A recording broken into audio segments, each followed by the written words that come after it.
Hello and welcome to Journeys and Journals. I'm Bernie Martin Beck, and I get to go way back in history, talk to people about their family stories, and this story is about a baby, Diane Sue Christie, and the connection with my family, with Southern Oregon, with how many generations? Susie, you're Diane. It's still Susie. To you, it's still Susie.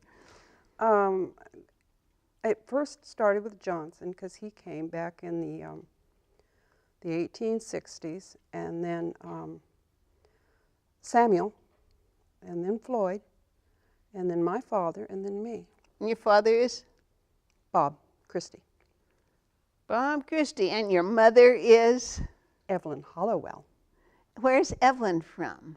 Evelyn actually was from here too, but her parents actually came from Northern California, around the Shasta area. Well, this is a precious picture of... That was at Patrick's Creek. Just for fun? Yes, that's Yeah. the lodge at Patrick's. Mm-hmm. Oh, look at that car. I hadn't even paid attention. Ooh. Well, I don't know. Where do we start, Janet? With you and being born. Let's start there. That's the best part, the place to start. First off, I wouldn't have been born.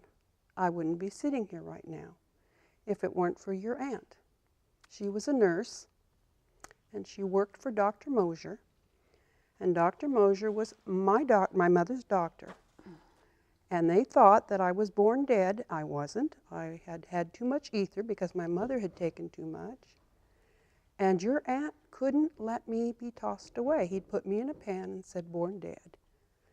Took her 20 minutes, and it's in my baby book, that she worked on me and got me to breathe. And this is that nurse and all the other nurses at a nurse's party. Oh, how cool. And look at the piñata there. This was wartime, and these nurses held medicine together in Southern Oregon. Wasn't she a wonderful woman? She was so sweet. I loved her so much. Well, in our family, there is a connection that we, out of honor, called the elder people aunt and uncle. So people think you and I are cousins. Oh, I thought for years that was, yeah. I thought you were my cousins. I thought your folks were my aunt and uncle. I thought the Campbells were my aunt and uncles. That's right. Yeah. That's right. The love connection goes far beyond baby Susie as we knew her.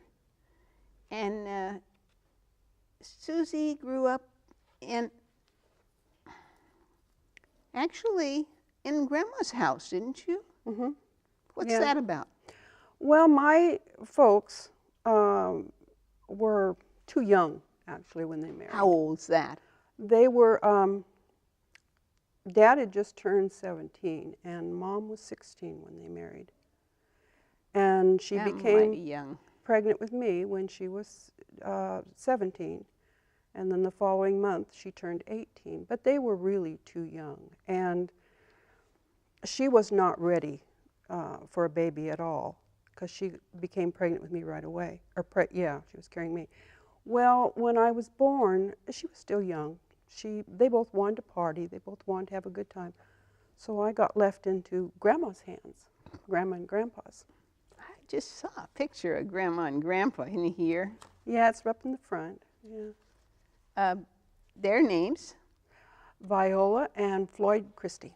She was a Craig. From out in Selma, right? No, Floyd was raised here in Grants Pass. Yep. But Grandma was out in Selma, yeah. And tell me about, your grandma also has a Jacksonville connection because her sister Lola. Was...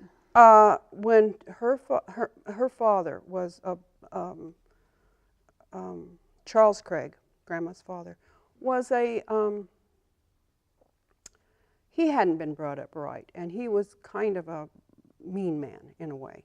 I mean, he loved his wife, but he was still kind of mean. And had driven one of the kids out of the house, the oldest one. So the mother had never really forgiven him for that. And she didn't want, or she just came to a point where she couldn't live with him anymore. So when she had the youngest child, the last one, she sent one of the girls to stay with in California. There was an older sister there.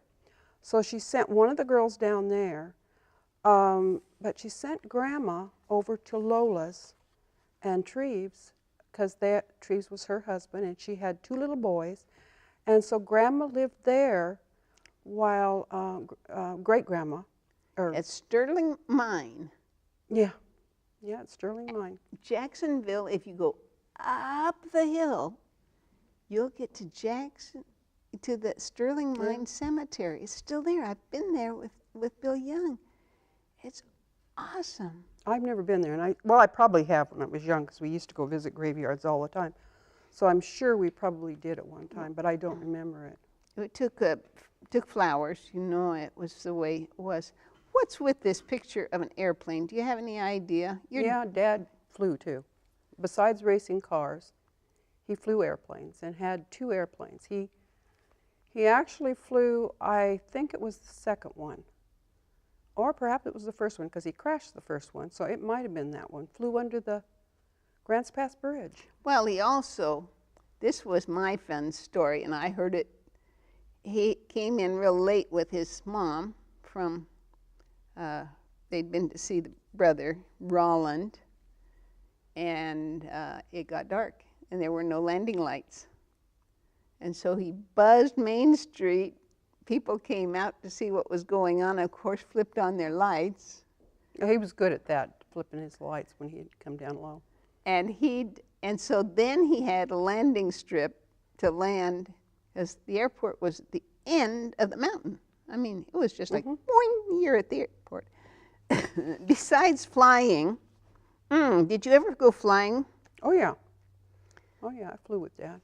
We used to go over the coast. We have pictures of your grandparents because the history, as I said, this family has a lot of connection. I was privileged to write your grandmother's story for something called Josephine's Daughters. Oh, how nice. And she and I visited 100 times, and even went out to Oregon Caves, because there was wonderful stories about going out with her boyfriend to Oregon Caves. You had to walk up.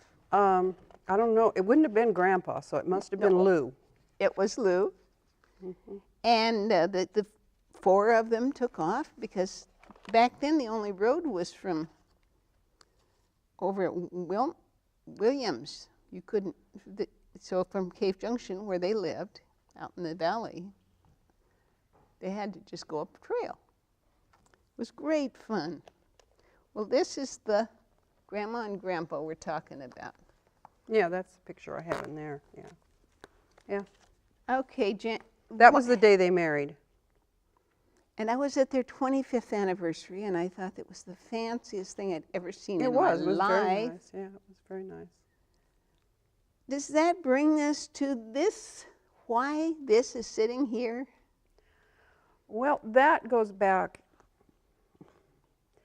My grandfather was just a natural farmer, and when he married her, his father grew watermelons in the valley.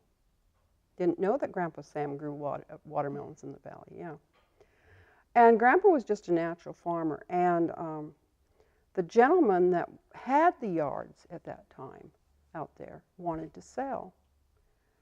And so Grandpa bought the yards out there. Didn't know anything about hops, but he learned, and he was quick. And so he started growing the hops and became very successful here in the valley growing hops.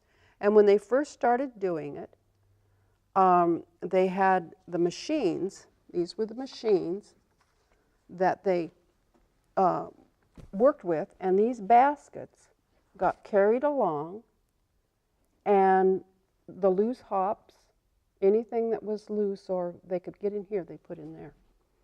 Yep. But they also used those before they had the machines to just carry down and try to pick as much as they could by hand. Actually, the machine was a tremendous invention for them. Right. I was in the Portland area driving down a road, and I saw this in a yard sale, and I said, I need my own hop basket, because I tell you, they are handy. I mean, they have two handles, wooden handles.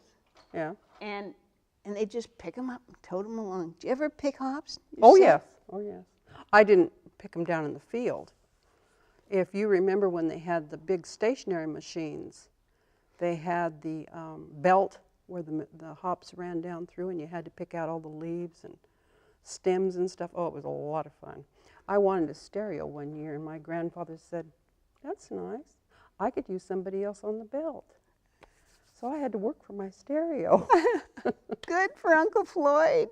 Good for Uncle Floyd. It employed hundreds, maybe 1,000 people in the...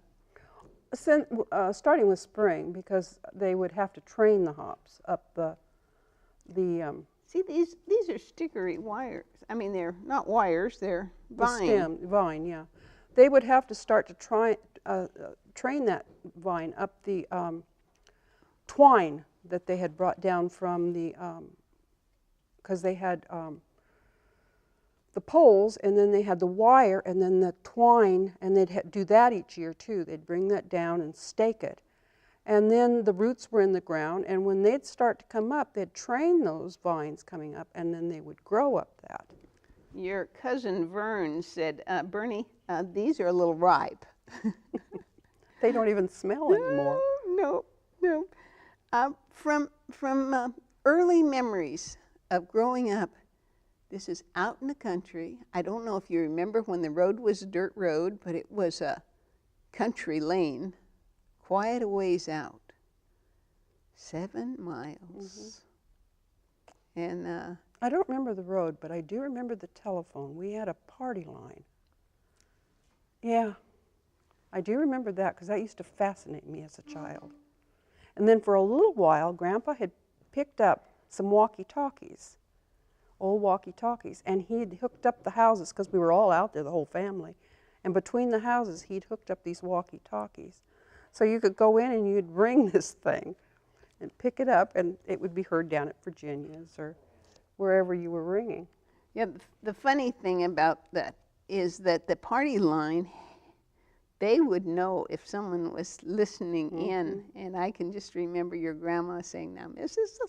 So-and-so, hang up. We know you're there. One of them was Grandma Christie. She was quite a snoop. Oh. Grandpa Sam's wife, Isa Ann. Isa Ann. Yeah, she was quite a snoop. And so if there was a phone call, she was curious about who was calling who. What do you want to talk about? Because I could just keep you all day just telling stories. There's so many that I don't really know. There's your dad. Is that you? No, I'm not in that picture. That's Sam and my sister Patricia. Oh. That's when he was at Indianapolis. This is Grandpa with the grandchildren. And that would be the guy I call Uncle Floyd, or Floyd Christie. But tell me about his dad. Sam. And his granddad. His granddad was Johnson. And Johnson's the one that built all these big houses around? 3 of them. There was only 3 that he built. He built the one out on Fort Vanoy that's at the Y. Its house has been rebuilt because that house burnt down years ago. The only one that's still left in town in its pretty much original state is the one that's on Rogley Lane and Up River Road. And just beautiful homes. It is just stately, beautiful homes. Now, they ones out on the hop yards weren't so stately or beautiful. Well, actually, he didn't build. It was Sam that built the one that Vern grew up in. It wasn't Johnson that built that one. Okay. Brag about this picture. I just love it. That was my mother, and she was a beautiful woman. Evelyn? Yeah, Evelyn. And I was 16 in the picture, my brother Samuel, and my sister Patricia Carolyn. And my mother loved having her picture taken. And this was something that she thought was a good idea. So at about the same time when she had this taken, which is her father, Claude, and he'd been a fire chief here in Grants Pass for about 3-4 years.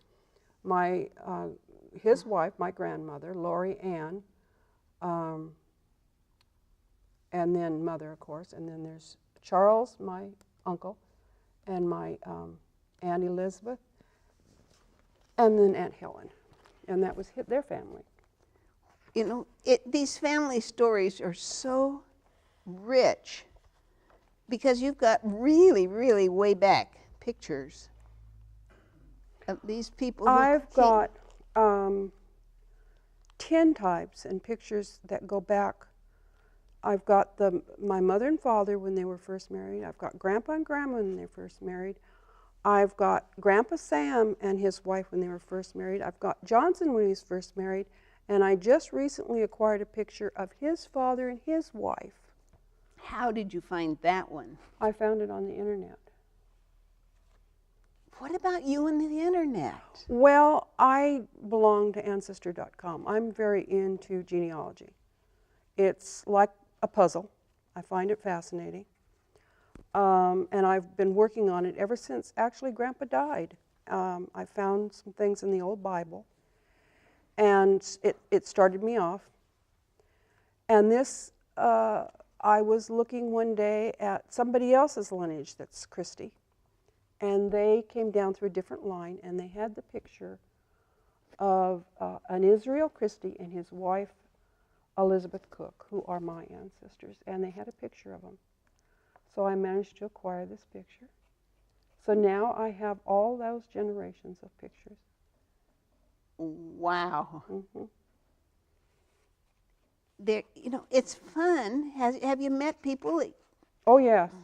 Years back, when I first got interested, I went back to Missouri. And I knew that my family was from a place named McFalls, well, in Gentry County. And we went to this little country store. It had the machine out that you could get pop, you know.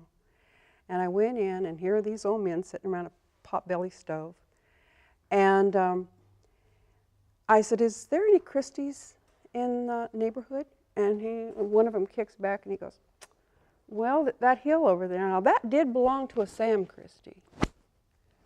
And he says, and then he turns to another one and he says, "Isn't there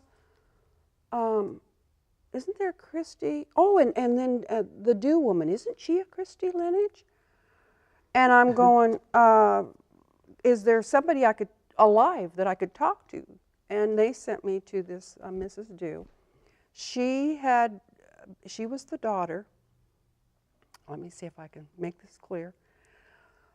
Johnson, who came out here, had a younger brother, Samuel, and he had a daughter, and she had a daughter. I got to talk to both of those daughters. Oh my. The other one was 90-something years old, and I was back there in April. In July, she died.